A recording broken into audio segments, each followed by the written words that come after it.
Europe 1, il est 7h10. Thomas Soto. C'est une femme que l'on ne connaît pas. Elle s'appelle Janet Yellen. Elle va prendre la tête de la Banque centrale américaine, la Fed, comme on dit, Axel de Tarlé. Alors, il paraît qu'elle va devenir la femme la plus puissante du monde. En quoi c'est un poste vraiment stratégique et puis en quoi ça nous concerne finalement ? Écoutez, c'est simple. Ces décisions vont avoir un impact direct sur la valeur de l'immobilier en France, mais aussi sur la croissance française, le chômage, la bourse, l'assurance vie. Pourquoi ? Parce que la Banque centrale américaine fixe les taux d'intérêt aux États-Unis. Or, c'est comme ça.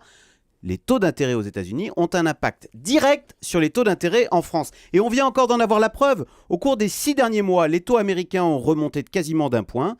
Eh bien, les taux d'intérêt en France ont fait exactement la même chose. C'est pour ça d'ailleurs que dans l'immobilier, en ce moment, on dit que les taux sont remontés à 3% en France. Tout ça vient des États-Unis. Mais alors, pourquoi les taux d'intérêt remontent-ils aux États-Unis et est-ce que ça va continuer avec cette nouvelle présidente de la Fed, Janet Yellen ? Alors, pourquoi est-ce que les taux remontent aux États-Unis ? Parce que depuis la crise de 2008, la Banque centrale américaine prête à tout va. Tous les mois, elle ajoute dans le circuit économique 85 milliards de dollars. C'est énorme.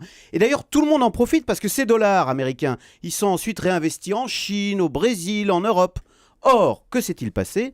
En mai dernier, le président de la Fed, enfin l'ancien, a dit « Attention, il va falloir qu'on arrête cette grande fête. Il va falloir qu'on arrête d'imprimer des dollars comme si c'était des billets de Monopoly parce que sinon, il ne vaudra plus rien. » Du coup, les marchés ont immédiatement réagi.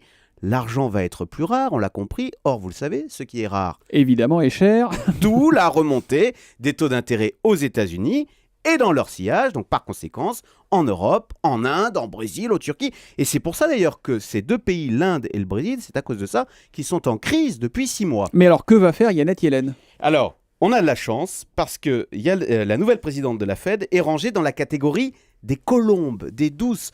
Elle s'inquiète, dit-on, davantage du chômage que de l'inflation. Et donc, elle devrait procéder tout en douceur.